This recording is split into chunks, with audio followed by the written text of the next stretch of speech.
rolling. We're I don't know what we're providing, but we're gonna have a good Yeah. conversation. All right, so today we're here to talk about the creator economy. I'm with Alex Sunshine, the founder and CEO of Rising Suns Agency. Say hello. Hey guys, thanks for having me, Jordan. It's great to be here. For sure. Cool. So, all right, man. So let's get into it. Let's. The reason why we wanted to kind of chop it up a little bit was I think we're kind of kindred spirits, although coming at it from completely different angles. Around the ability for companies and even individuals to go direct and bypass gatekeepers and um, really reorient how people discover and purchase products. And obviously, you're knee deep in the creator economy, and that's how we started our conversation. So maybe just give us a little bit of a background of how you got involved, in the space. Sure. Um, so, and I tell this story pretty publicly, but I got into this space by accident, and I think it's actually a very common story. But I was actually dating a creator out of college, and I just noticed really early on, she had a PR job. She was working for a really big fashion label. But ironically, when we would come home after a really long 9 to 5 day of work, um, and I saw that she had like 100,000 followers on Instagram, and I was looking at her email inbox, and I saw other, ironically, competitive fashion labels because she was a fashion blogger, looking to cooperate with her on brand partnerships. Um, and I saw the types of offers that she was getting and what, and I was just questioning why they were hiring her. I mean, I knew she only worked for a few months in PR and fashion, so I knew it wasn't like an experience thing. This was solely based on the fact that she had a direct access to the consumers that they wanted. And I knew right away that there was something interesting here. And I'm a curious person, so I was just curious. Like, I went to my job, she went to hers, but every day after work, after 5 o'clock, we would just spend time on her social media channels. So like weekends, weeknights, I was doing brand partnerships for her. I was helping her with PR events. If we had to do a photo shoot in the city, like I was, helping pay, the photography bills. And I took my Ford Fusion at the time, and I would drive around the city. We looked for good spots to capture photography content, and I loved it. Like I loved the hustle of it. Like I loved the fact that it was so unique and new. And I liked when I told people that I was helping her with it, that people rolled their eyes at me. Like to me, it was like I knew that was something interesting. And I took it a step further and started really studying the space at the time because I knew if I was doing it with just my girlfriend at the time, I knew that there must have been a whole industry that was emerging from this. So What year? started. And what year was this? Sorry to interrupt. What year is this Sure, around? this is around 2018. Um, Okay.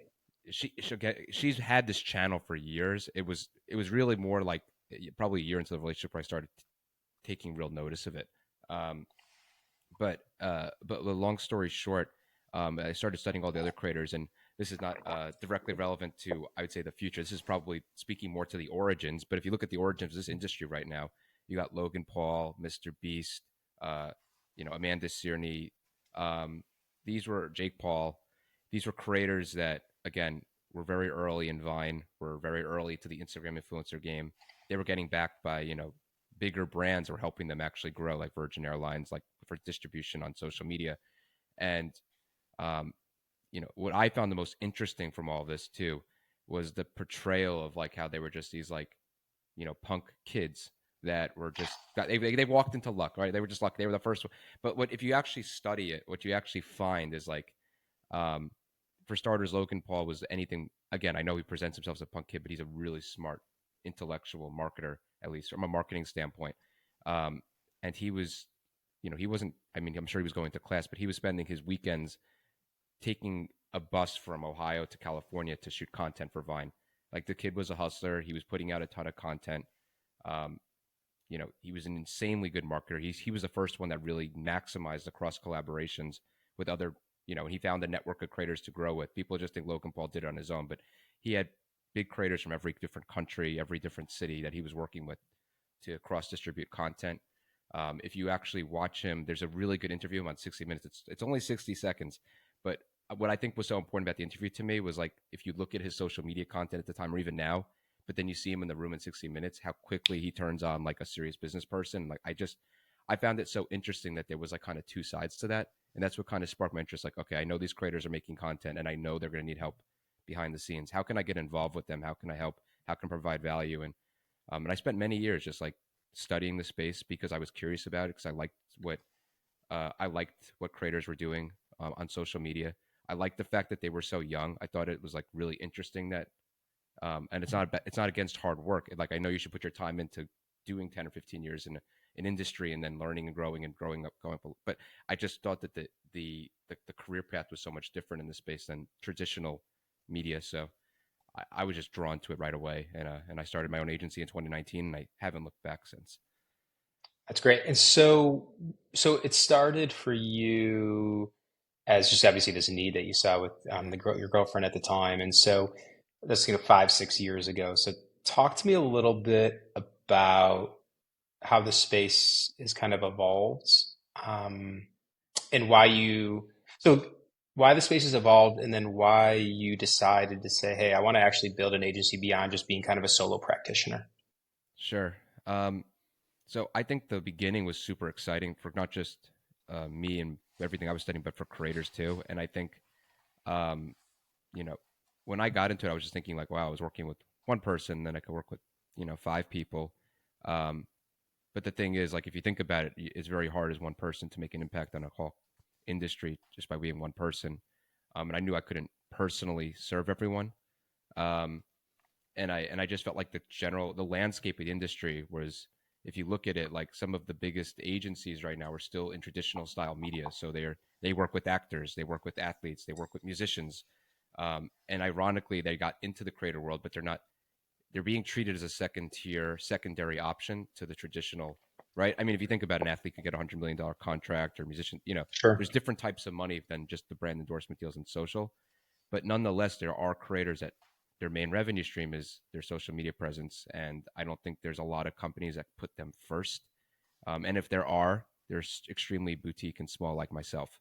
Um, so you got to kind of have to start somewhere and like take the leap, like bring in a few other people that are passionate about the space that want to help creators, and focus on that. And I do think that we're in such a transition period in this industry right now.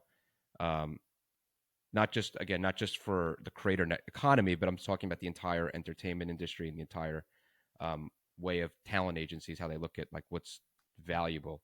There's this transition from like I would say maybe quality musicians, quality act to like to content to commerce, and I think we're going to talk about the future further, but in a bit. But it's a really fascinating transition right now, and I just think we're no one's really quite prepared for what's about to happen. So when you talk about that, what's about to happen, like let's dig into that. Tell me, like, what do you mean by that in your mind, from what you see happening? Yeah, well, like I think I talk about the origins because it's important, but like the origins of this industry right now is a big transition from big box media conglomerates and the NBCs of the world. Um, if you own all the different cable networks or you own all the radio stations, right? Like there was Sure. this world in media, and now it's pretty much, if I look at it, as like this decentralized shift to like now all the talents who would normally show up for their radio job or would normally show up for their gig on TV, they own their social channels. And if you think about that transition, like you're not just the talent anymore, you're also the business person behind it. And there's all of these channels and people and talents that have their own power, and they're looking for their next steps right now. They're not just, it started where like they were just getting brand deals, which is fantastic. And I was a big part of that. And it was exciting for everyone to see that shift. But now you have to look at the impact that they can make on product design or launching their own products, or they're not being controlled by a producer, so they can create you know their own content based on what they actually believe in. There's no network that's controlling what they have to say. There's no scripts really. So I just think that when you think about what's about to happen, um, it's really, I look at it as the most honest version of media. It's like everybody has their voice to share, and I think people are now connecting with people, and it's not being diluted from a few people that are telling everybody what to say and what to believe. So I think it's, from a lot of things, it's extremely powerful that we're not ready for this, and I think we've seen this in our political. I don't want to go too far off the beaten path, but like No, even our wherever political. you take it Yeah. wherever you want to go, my man. I know, but even like the political, like I think we've seen a lot of stuff in politics, and we've seen a lot of. There's a lot of, I don't know, eye-opening stuff. I mean, look at the Diddy stuff. Like things come to light that were always Sure. hidden, and I'm just saying, it basically opening up the door for more honest conversations about everything we're doing. And I think in the case of what you're doing, culture supply, it also opened up the door for product, product placement and creating products that, um, actually help people because now we're having commentary around it, which we couldn't have before as much, you know? Yeah, I think you're getting at something that is. I heard this comment the other day, which is just true. It's like we know too much now. Like right, like the public knows too much about how the powers that be Yes. um, operate because more and more is coming into the public. Like we just have access to the information more and more, Yeah. and this is like a very interesting time. I agree with you completely. And I think this actually election in the U.S. is going to be a very, depending on whatever direction that it goes, Yeah. is going to be very interesting. Yeah. Um, of what trajectory we go on as far as having access to more information to understand how the how the Yeah. world really Yeah. Yeah. works. All right. So let's get back to what you said, which I think is probably the most relevant to me and to what we're doing, with going direct, is you made this comment that historically the media personality is, got to the set, listened to their producer, got prepped, and did their show. Oftentimes, um, they had to hold back for whatever reasons, advertising reasons, whatever. And now they are the independent owner of their own thing, which means they've become a business owner, Yes. Exactly. right? And they have to manage their own platform. So I think that's what you're getting at, right? So is that talk to me about that shift and like how you're address what you think is missing in the talent representation space to actually like fulfill the need that's going to be coming in a big way. Sure. So I think, conventionally speaking, um, and this is like that shift's important. Where you know, as a representative, like yeah, we do.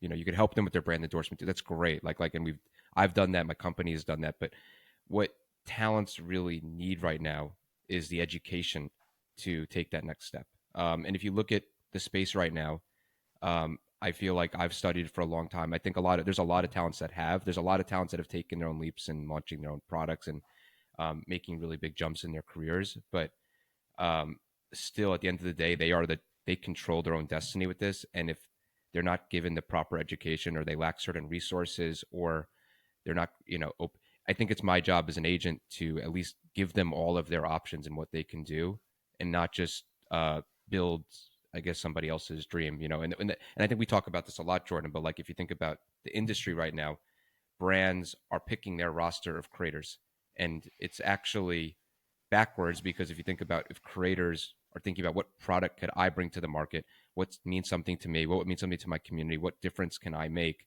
and they're now taking control over their own channel. That's a different step than what we've seen to date.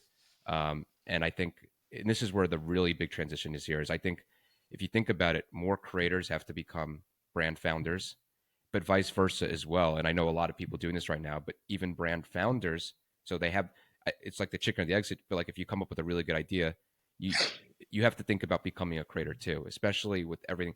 You need organic growth. You need, to think about being your own advocate, and build a foundation first before then saying, hey, I have a budget to work with other creators potentially, or not, or just grow organically. But, I think the industry is going to test everyone, creators becoming their own brand founders becoming creators, and agencies like myself, like right now, making content like a creator. Like, everybody's kind of playing in a lot of different buckets right now. And I think there's this interesting merger between brand, creator, and agency working together on these initiatives right now. And it was very I black and like white for a lot of years. If you think about it, there wasn't really a lot of merging. Yeah, totally. I think I hadn't heard that the way that you described it, which is like the opposite thing happening, like brand founders or founders becoming creators. Obviously, you heard the whole term everyone's becoming a creator, but that's a really good way to put it. Because it's interesting. It's totally true. If you want people to know what you stand for and what your organization stands for, I mean, content is frictionless and free to create. So, Yes. and that's what people are.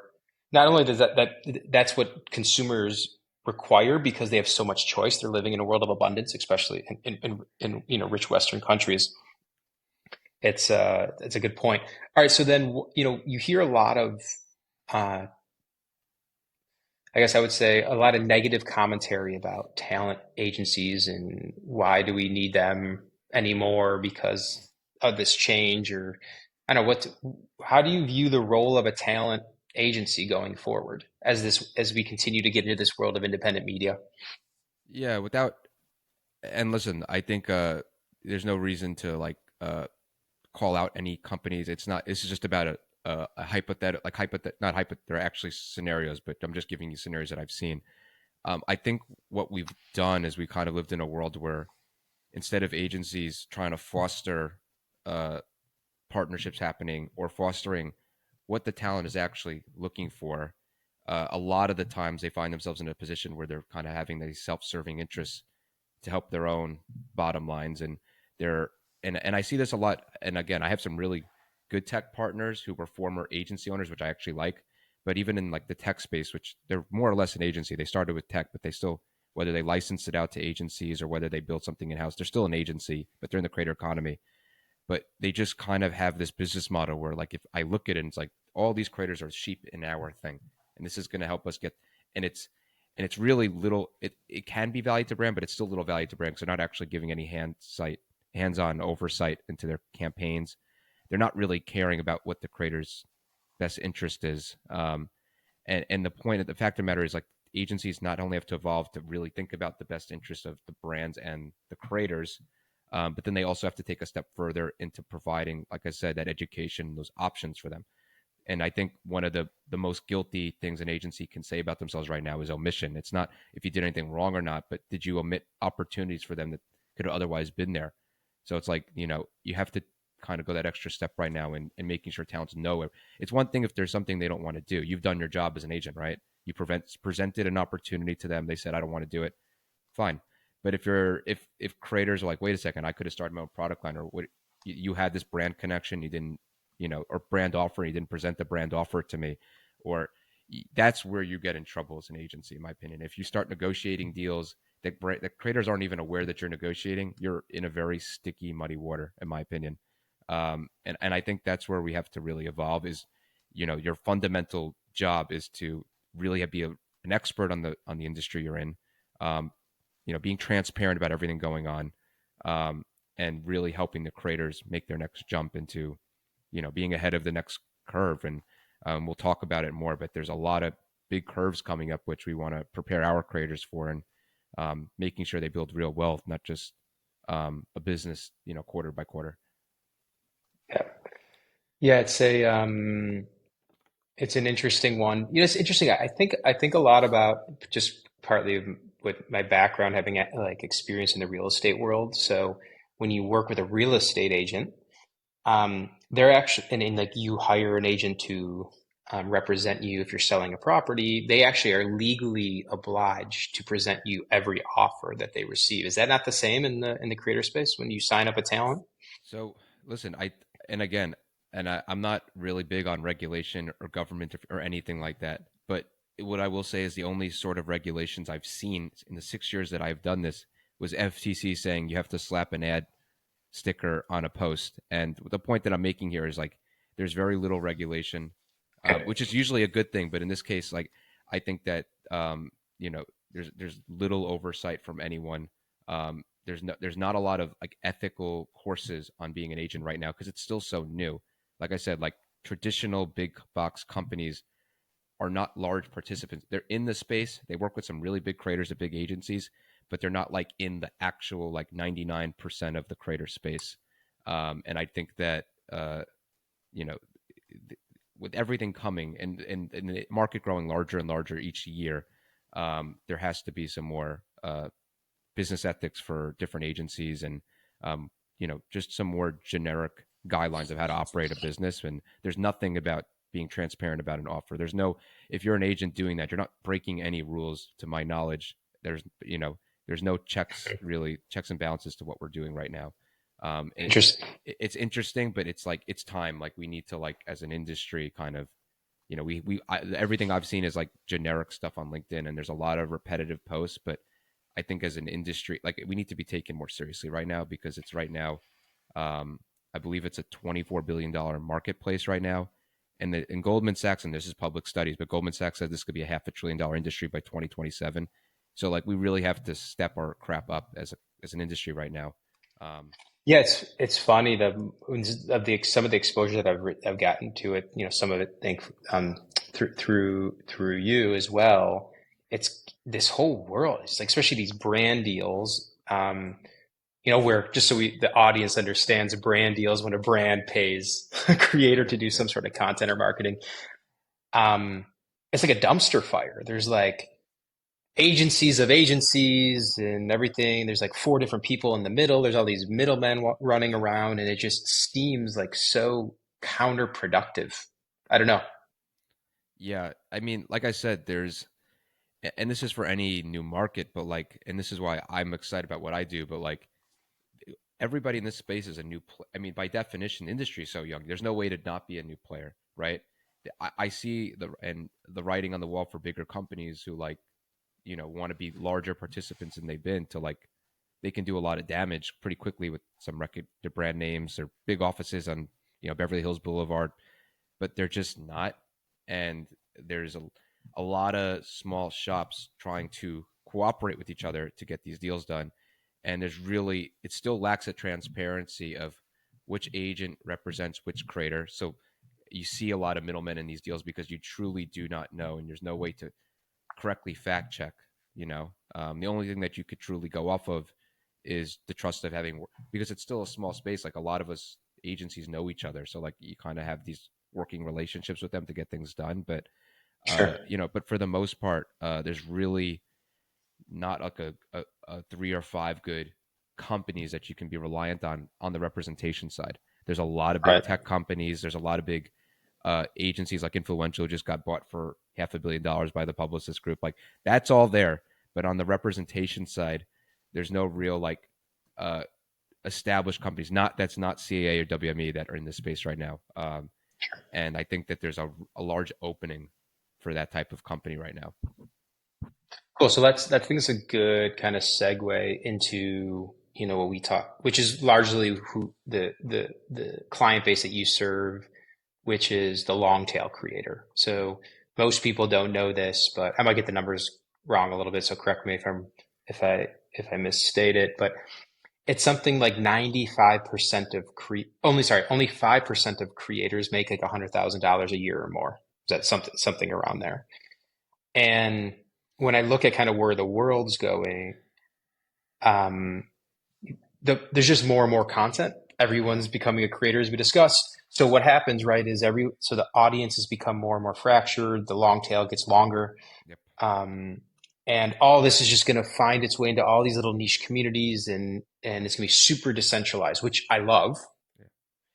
I think it's so cool, and I think that's great. I think that was the whole point of what the whole, I don't know, the beginning of the creator economy like really represented. Yeah. Now, the challenge, which is I'm going to hand it over to you, is to support something like that. It does not seem that the current, for many reasons, it just doesn't seem like that's how the current support systems are set up in the industry. So when you talk about long tail creators, you largely service them. What are the biggest problems that you see right now in trying to support long tail creators? Sure. So, and every conversation I have is different. So don't misinterpret me when I put this into a general bucket. I think this is just Yeah, a sure. general thesis. And but from what I've seen, and this is just going back to the education, but largely a lot of these long tail creators that I've been working with for 5 or 6 years, 5 or 6 years ago, the conversations that I was having with brands were a lot different than they are now. And this is just an industry trend in general, but like there were obviously just common sense, less creators then. Um, it was still a time period where um, I think there was not as much creator pushback from consumers. I think a lot of consumers were at first excited to follow them, but now I think they feel like they're just kind of a pawn in their game, like, oh, pushing products on me to buy. And I'm making them great. Like it was like that type of at the beginning. And I think there's this like, and there's a few articles I actually sent a few of them to, but like how the long tail mid market creators have been struggling of recently. It's because they're playing by it's the same rule set. They're still going after the same types of brand deals with the same types of rates. They're not adjusting to the fact that there is more competition. They're not adjusting to the fact that maybe their views are not as high as they were 5 years ago, or they're varying month over month. There's a lot more education in the space from a marketer and a brand side perspective, and you have to make a much stronger case why you, and not just because of the number of followers you have, and why is your content actually unique for that brand. So I think the biggest challenge is it's not that we can't build something with a creator that wants that has something to say. I think it would just be the reluctance to adapt and adjust, because if they don't, and it's a very common expression, it's adapt or die, and they will go The for the creator. You're talking about the creator. the Yeah. creator will adapt or die. And it's kind of like, I don't know if there's like a million movies about this, but it's kind of getting back to why you became a creator in the first place. And it's not Sure. all like for superficial vanity reasons. Like there really is a good reason why somebody grew. And maybe it's not the most ideal scenario, like maybe like comedians or fashion bloggers, like maybe it's saturated, maybe, but there's still a reason.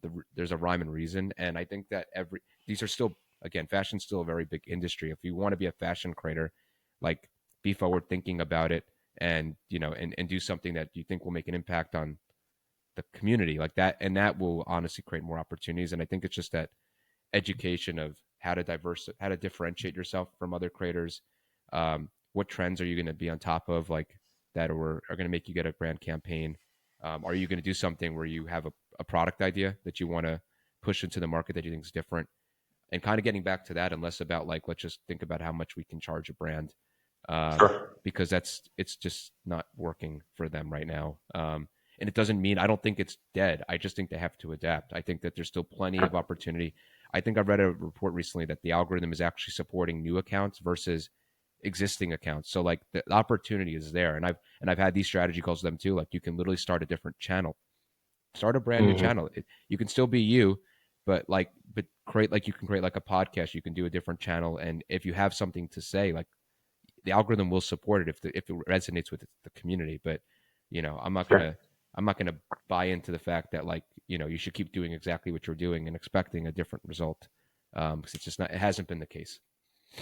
Yeah, I think one of the things I've noticed in as you just see the just the sheer amount, like you said, of people entering. This is like people entering the space. It just comes down to how frictionless it is to create content now. Right. So I think what you were saying, which makes sense to me, is 5, 6 years ago, a lot of creators establish a pretty sizable audience, and just like pretty people taking pictures on Instagram, or their travels or whatever it is. Like, but when you really think about it, like they were getting rewarded by the market 5, 6 years ago for that.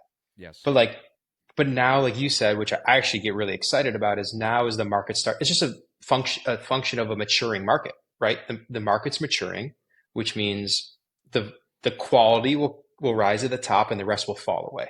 Yes. And so that, I mean, that's interesting to me. So let's talk about that. So we're in the middle of this transition, where we're probably going right more for quality over quantity. And the latest trend, which you've talked a little bit about, is it seems like everyone and their mother is wanting to launch a product now. So it's, to me, I want to hear your perspective on this, but it's just launching the next another alcohol brand or seltzer or chocolate bar or whatever it is. It's all whatever. It just seems like it's getting like people are just trying to exploit this whole thing of creating a product. In the vast majority, most people don't realize this. The vast majority don't work out. They might start off strong and they just peter out. But what's your position on this whole thing of like everyone launching products now as creators or celebrities? Yeah, I would probably say here that if you wake up tomorrow and you read an article about launching a product, like, that's not the day to launch a product. I think it's like, I would probably recommend, like I said, like, getting back to day one, like, why, like, this is the key, like, why you started your channel, like Yeah, every sure. the whole mid market too. Like, I think it's still interesting, uh, how they even got into it. Like that's what I. It's the exact same feeling I had with my girlfriend at the time. Like I had so many conversations with her. Like, what made you decide to start doing this? And like I'm being honest, and people laugh at me. I didn't have an Instagram in college. Like I was not a social media guy at all. I was just I was a business person. I just saw the writing on the wall here. But like getting back to like why and again you could say your thoughts here as well too. But I just think that if you have something to say, there's a product for what you're trying to. If it really resonates with people, listen, it might not be that important of a thing to say. We're seeing that in social, like maybe like it's entertainment, or maybe it's because it's funny, or maybe because like you just like I don't know. But there is something that you can share with your audience that like is important to you. Like that's the type of product you could. It doesn't have to be something that changes the world every time, but like it should just be something that's important to you, and it will be important to your community if it is important to you and you think it's making an impact. Um, Sure. so, uh, like I would say, like to wait for some to launch the right thing that's for you, not like the first person that comes along saying build this or build that, or be in every different category, right? Like pick one really good product that's important. That's enough. That's a business, you know. Have one really good SKU of something. You know, the biggest brands in the world are pretty slow to keep adding SKUs too. So like I pick one thing and that's important to you and go with that. But I'd be curious to hear your thoughts too, because I know you guys talk to a lot of different Hmm. creators about.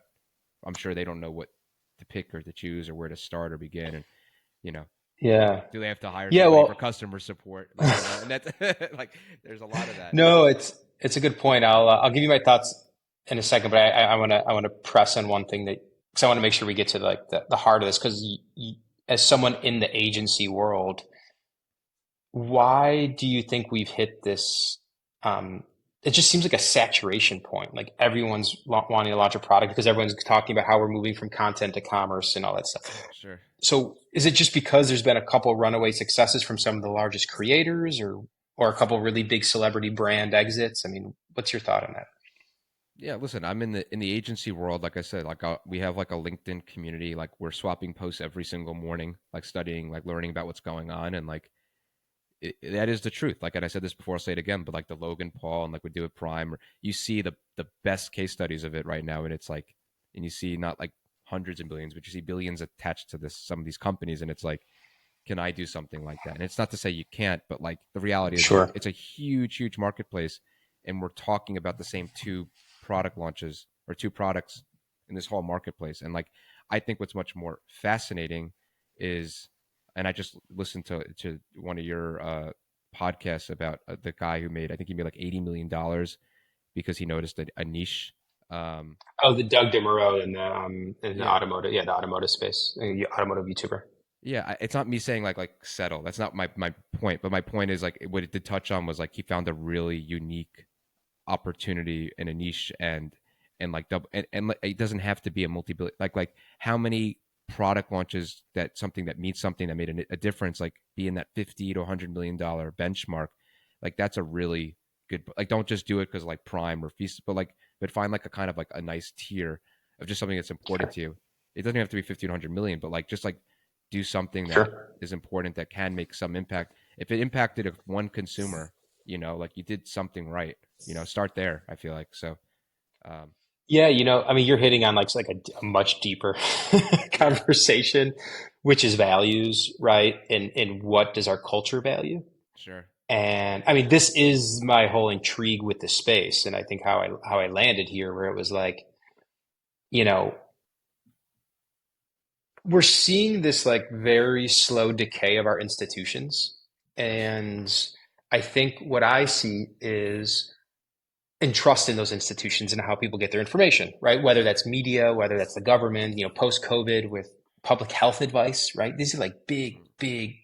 big issues here. And Yeah. so the public is just like confused and they don't trust these big, large institutions that are, and they're learning more and more. Everyone's bought out for Right. whatever reason. Yeah. And so I'm like super intrigued with this rotation of how people are getting all of their information to live their life, which is something so much bigger than this first wave. Yeah. 100%. I mean, like A to hundred me, percent. it's like it's clear as day. Yeah. Like, whoa, this is like so interesting. Okay, so my next question for you is see if you have an answer for this, because I don't come from the media and entertainment world um, at all. And so, but what's been really interesting, the more and more that I learn about it, it's like no matter what creative industry you're in, typically the value, the vast majority of the value typically accrues to a very, very small group of people, right? Whether that's musicians or actors or even like this world of creators. That's why when everyone even talks about the creator economy, everyone always mentions the names that you've mentioned, Yes, of 100%. right? They don't mention the Doug DeMuros of the world. And That's why I love yeah, that podcast. It was yeah, fantastic.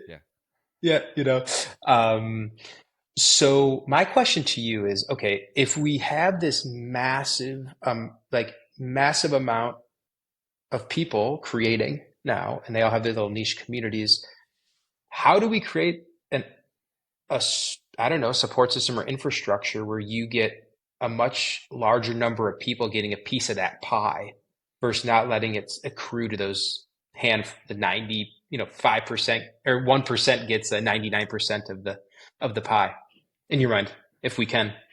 Yeah, no, and I think we can. But I think in order to solve a problem, you really have to diagnose a problem too. And I hate people that just talk about problems and then like, okay, well, what's the solution? Well, I don't know. Like, I'm not trying to have that conversation, but like, but things that we've already touched on right now, like it starts with like Sure. not doing the same thing over.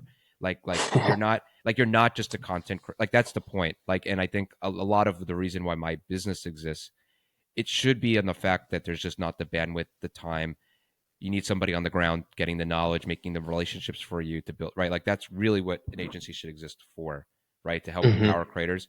But if it, and this is where I think it goes back to the power, but if it comes down to like us having to help build that product for them or help make decisions for them, I think that's kind of a dangerous territory. Like I think that's, and this is exactly what I talk about. And I don't, it might be a need. Like to be honest, like if they're not doing anything with it, I actually do believe like you're better off maybe just letting someone help you with it. I get that. I'm all for that. But like, and it might be a need, but like it kind of goes back to the NBC model I said, where it's like you're the talent, you show up on set, you read the lines, and then you go home. And I think the reality is like if the talent wants that, like it's what They they should do want. that. Yes. And is that what the infrastructure? And that's the conversation we're having. Is like, is that what we need to do? Like, and it's not, in the back of my mind, I'm thinking if I'm the talent, like I want to own my own channel. If I'm the talent, that's what I want to do. But Sure. that assumption is actually wrong for me to make for them. Like they might actually want me to do what I would do if I were them.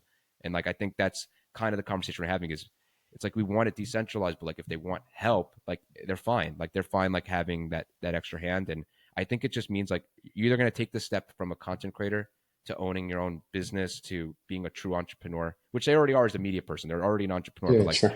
but going with the extras. Or is the conversation going to just be like, as an agency, like, can we help provide that infrastructure to allowing them to start their own brands, to have that full 360 approach of managing their brand partnership deals, launching their own products, launching their own media channels as well. Like I said, like secondary channels. There's a lot of things that they can do that are different than what's currently out there that can provide more value, not just to brand partners, but more importantly to themselves. And Yeah. thinking about and meeting the end game here is meeting the consumer more than halfway on something that's of value to them. And just thinking about how can I help the person following me and not think about how can I increase my follower count is the answer to the future here, I think. And like I said, we've seen a lot of we've that first wave is dying for sure. We all see that.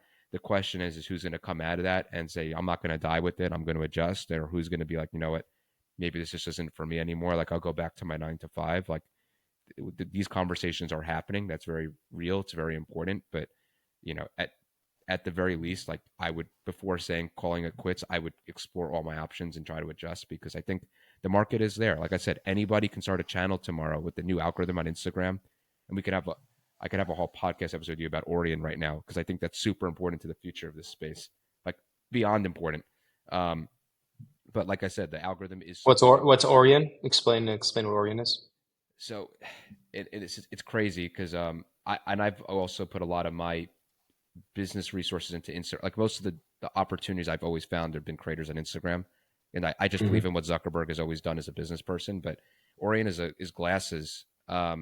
It's basically Ah, the glasses that they just announced. Gotcha, gotcha. yeah, I thought you were referring to something else. it's going into the world of AR, but it's really important Hmm. because I mean, if you look at like maybe even the next, I'm not saying like 3 to 5 years, but like if you look at the next 10 years, there's a very real world where we move from put your phones away to put your glasses away. And more importantly, now Meta, which owns, if you think about Meta, what keeps Zuckerberg up at night is the fact that he doesn't own Apple. I'm telling you, he knows that if Sure. something happened to Apple, right, that's where all his assets live inside the phone still. And he's been looking for ways to build his own hardware Sure. he wasn't going to build another phone. It was only natural for him to go into the AR world with glasses. And if he's now controlling the hardware, what social media platforms do you think will be most relevant in the future? And I think that's really important for an agency and a creator to think about. I know it sucks to like think like, oh, like maybe TikTok or YouTube will take a big hit, but I'll say it every time, they're going to take a big hit in the long run because of this. If this is as successful as I think it will be, like in this AR world, like Zuckerberg is now in software and hardware, like you have to rethink about like what you should be building towards. And I would be putting a lot more of my faith in Meta stock and working more on Instagram. Um, Hmm. a little bit less, and I'm all for YouTube long form content, but like I said, like if this Orion, if these glasses are as you know catch as much as I think they can, and we lose a culture of like having no phones anymore, like this is something you have to think about as a creator, as an agency, is like where this is 10 years. I'm not saying tomorrow. Sure, sure. No, but I mean, what you're saying is like, listen, there's no doubt that we are gonna, we are gonna become, we are good, whether you like it or not, whether it's how you choose to live, we're gonna Yeah. merge with the technology, which is what you're getting at, right? And there's gonna be a new form factor that comes out, um, with the proliferation of AI and obviously AR. So that's no doubt. But we know, I think something that you mentioned is really important, which is identifying. Maybe you're right, maybe you're wrong. I don't know. I don't have a perspective on that right now. But um, you're right. You're saying, hey, this is like 10 years out. But when you Yeah. think about how we started this conversation, when you think about the people that have built the biggest platforms from this first generation, the creator economy, they're the ones that started 7 to 10 years ago. Yes. 100%. And I think people like forget that. They're like, oh, I want to go do this. I want to go create this channel. And it's like, yeah, but like the dynamics are different. The market dynamics are different. Like it doesn't work that way. Yeah. And I want to go back to one thing that you said. I think it's like my number one thing, which is I have a whole philosophy on this that I just learned over time about like like to to do something because it's business is like completely misses the whole point of why you create a Sure. business. Sure. All a business is someone that values either a product or service that you're creating that's improving their lives, right? Sure. And then you have a team that's working together to achieve that objective or mission. Um, to really hopefully solve a problem and a meaningful Yes. problem, A right? thousand percent. That's all, right? So I think what you get at, which is always my first question when I speak to anyone in this space, um, it well in general in all my angel investing, it's always the first question, which is like I don't care about anything other than tell me your why. Yeah. Like, what is the problem you're solving? Because the bigger problem that you're going after, the bigger the opportunity is just naturally. Yes. 1000%. And I think what you're getting at, which is like I think people just have to have um a real honest understanding of like on the creator space, like are you solving a problem? 100%. like and if you're not kind of solving something or bringing true meaning to someone's life, like and by the way, that meaning in that can be in the form of pure entertainment, right? It doesn't have to be something like this deep meaningful thing. Um, but I just it's fascinating to me. I think it's going to be interesting. I think my gut tells me the next 2, 3 years is going to be a really big kind of washout in the creator space. I'm just seeing how these brand deals are done and like what's going on. And it just seems like it just seems like I don't know. There's just a lot of fluff and crap out there being pushed across social media. Everyone's selling a product, whether it's paid or not paid. And it's just, I don't know. It just seems like a bunch of crap, but I don't know if you have a perspective on that. Yeah. I mean, as someone who's been in it for 6 years, it's not. I don't think it's black or white. I think it's still very gray. I think in every Mm. industry, there's a group of people trying to make an impact and a difference, and it's not hard to find those people. And then Sure. there's on the flip side of this, there's just people that are, peddling whatever they think will get the most views, even if it's Sure. not even necessarily the truthful information. Like, I mean, like I said, going into like, you want to look into political the realm, or uh, the way we consume social media content, like we're actually wired almost to seek out not truthfuls. Like we want to be entertained, and in entertainment, a lot of the times, entertainment is an artistic license of things that might be falsified a little bit from the truth, or exaggerated, or embellished. It's a Right? story, It's a for sure. story, and that's what gets most attention. And because it's most attention, right, it's only natural that the content creators, whether they're journalists or media people, will create that content for them, and then they'll sell ad dollars through it, right? Um, so there is a lot of that, and I think that's a tale as old as time with newspapers and media. I don't know if you ever saw, um, what's it called? Oh my god, I'm blanking on the movie. It was a classic movie from like the 1920s or 1930s. There's been a lot. There were a lot of them. No, it's like the number. It's like the number one, and I'm Citizen Kane. Citizen Okay. Kane. Yeah, yeah, It's the yeah, of first. It's course. like the first one, but like they talk about like, Yeah. they were embellishing headlines in the 20s, and like our media is always going to have embellished stuff. Like people are always going Sure. to go to those headlines, like if it's exaggerated enough. But in our space too, like I do think, and I talk about this all the time, but like I think that the best way for creators to help consumers, I think, is consumers also helping themselves. Like if you look at what we're consuming as a country right now, it's not just we're consuming a lot of crap content. We're also consuming a lot of food that's horrible for you. We're buying products that we don't care to really know where they come from, or what they were made of. Um, in general, like, and I think, and again, I don't know. Maybe I thought our education system has been pretty good up until date, or public education. Maybe you're saying like the institutions are part of the problem here. Uh, Sure.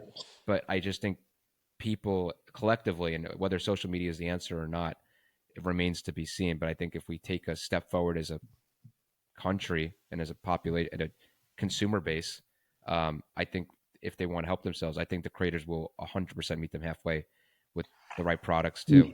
And maybe this is a Yeah, different you're. conversation, but It is a different. It's definitely a different conversation, but like a really important one. Um, about because I mean this is for me why I'm just like I'm so intrigued.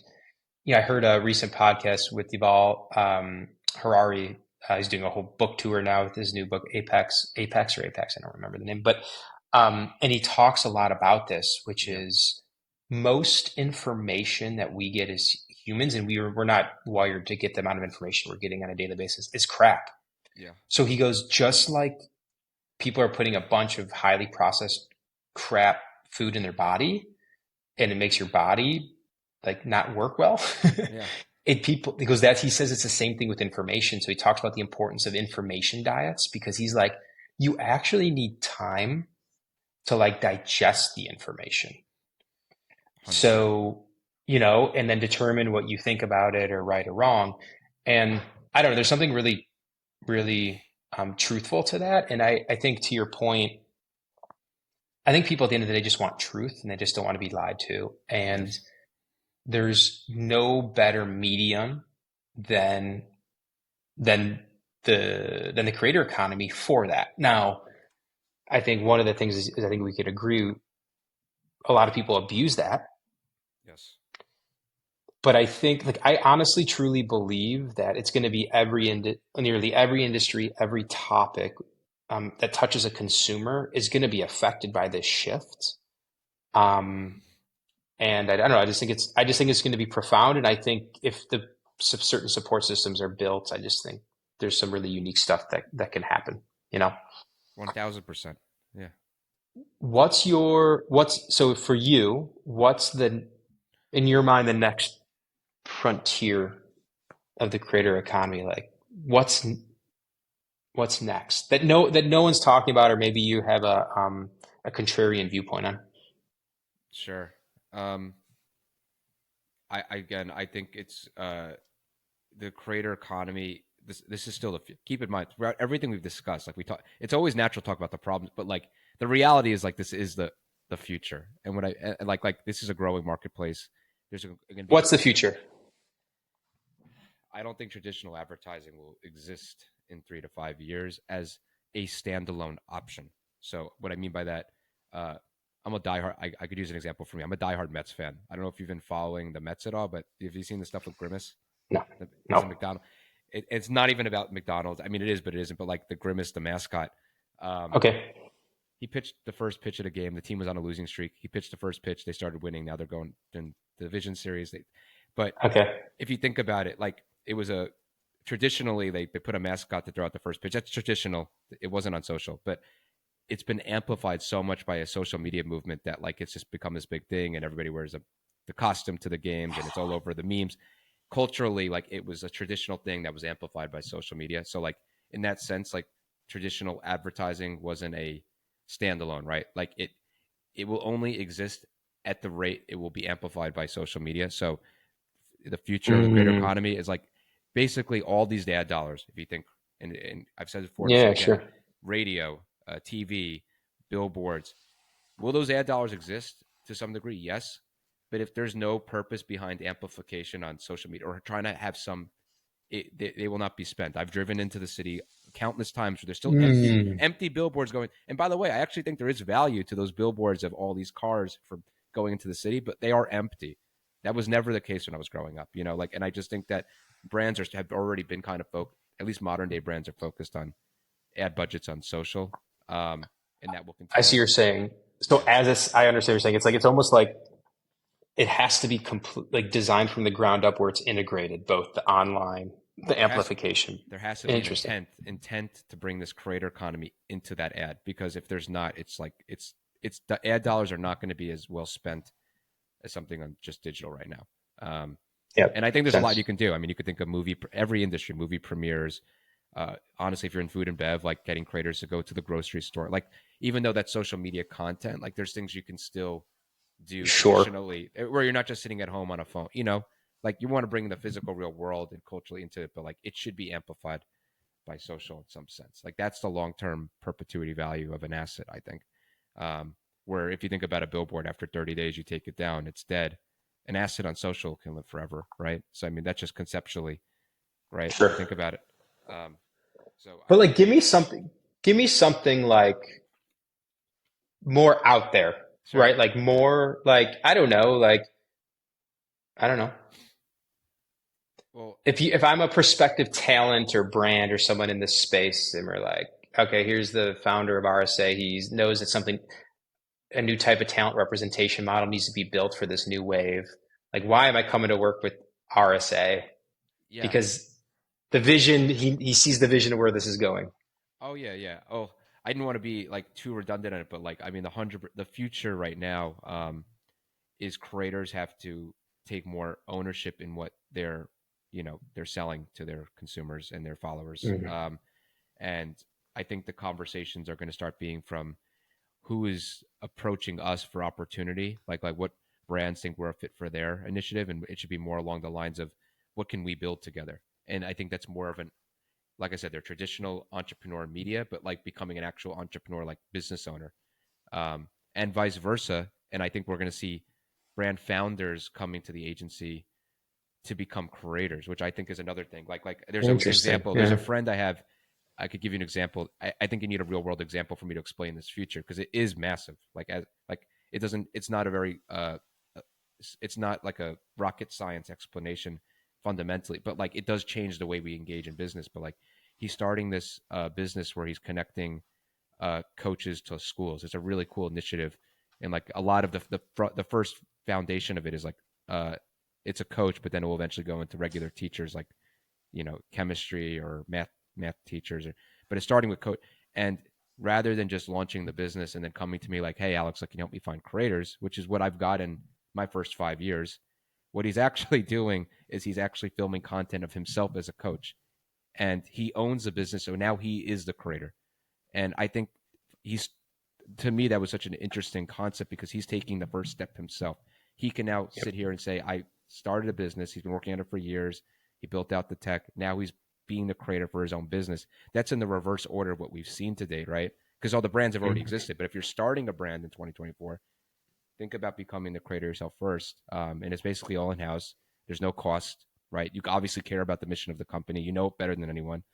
And I think Sure. over time, you'll attract the right. So that's fundamentally such a difference in the way we've operated as an agency. And I think If I have to make a really bold prediction, I think some of the biggest brands in our future with the most growth potential are the ones that are going to be started through social media right now. And it doesn't have to be a Logan Paul. And they also can be from creator. I consider him a creator brand, even though he doesn't have a creator follow. The fact that he's putting himself out there to become a creator tells me he understands just the value of this, and like why don't launch a brand if you don't have a social strategy, and definitely do it the right way if you actually own the brand yourself and have a vested interest in it. I think it's a little bit Sure. hard to care if you're just an affiliate. Yeah, I think that's right. I think people we've talked about this before. I think at the end of the day, Yeah, being a creator, like creating content all day and always being on camera, and I mean that's exhausting. And there's a big mental health toll to that. It's not an easy thing to it's do. hard. It's so hard. It's It's so hard. hard, and I think you pointed this out, which I couldn't agree more. Like this is, and people want to like get the human element away from this with the next SaaS product or matching algorithm, whatever you want to call it. Like there's still a real human component to this thing that just at the end of the day, a lot of this stuff doesn't scale in the sense of how people like try to say, I want this thing and scale it. Like it just doesn't work that way. I don't know. No, it just also doesn't really require that much tech. Like when you, and this is what I've seen, and I think the best tech out there right now were former agency owners because I look at their tech and I'm like, this actually makes sense to the market, but it's at the same, Hmm. it's still like it's still software as a service. It's called SaaS. So like there's so many tech platforms. Like all they think they have to do is just license it out to every agency owner. We pay their fees and like they just sit there like and they're just licking their chops and eating their grapes. Like it's like that's not it's you still have a very deep understanding of the space. You still have to understand how much it's evolving, how much is changing, and like the reality is like you can have tech. I'm not anti-tech. Like you're not anti-tech. Like tech's great, Of course not. but in this space, there is still creativity is such an epitome of everything and product understanding of products and understanding of consumer trends and follow and how we it's a communications business, right? Like we're communicating to people, and that's not chat gpt is not observing how we're communicating to people yet, and it just doesn't understand the human experience. Like it's one of the few industries that requires humans right now. If you want to keep track of analytics with tech or you want to keep track of campaign management, Sure, of course. sure, that's fine. You want to find people, sure, but like the actual bread and butter of, it doesn't need tech to make. You have to agree on a business deal. It requires two people to agree on a business deal, however you want to slice and dice. You Yeah, need, for sure. you know what I'm saying? Like you need that, like, and you need to have a strategy that requires two. There's no tech that's going to do that. There's no replacement. It could only Sure. help. It can't really replace. And you get into very specific examples of this, but like I said, some of the best ideas, like at least don't start a tech company if you haven't even at least been an agency owner. Like, and I've said that before. Like, it won't happen for you if you think you're just gonna, Sure. you have to have an understanding of the space, and then you still got to take it a step further with, how to cooperate outside the tech. So, um, Yeah. No, it's interesting. It's yeah, it just goes back to the same thing. There's just a bunch of people building a bunch of tools and they're not really solving a problem. no, So that'll that'll all work itself out. yeah, But cool, man. All right, my man. Well, I appreciate the conversation. Many more to come. 100%. Thanks for having me, Jordan. All right, thanks, Alex. Steven. Bye.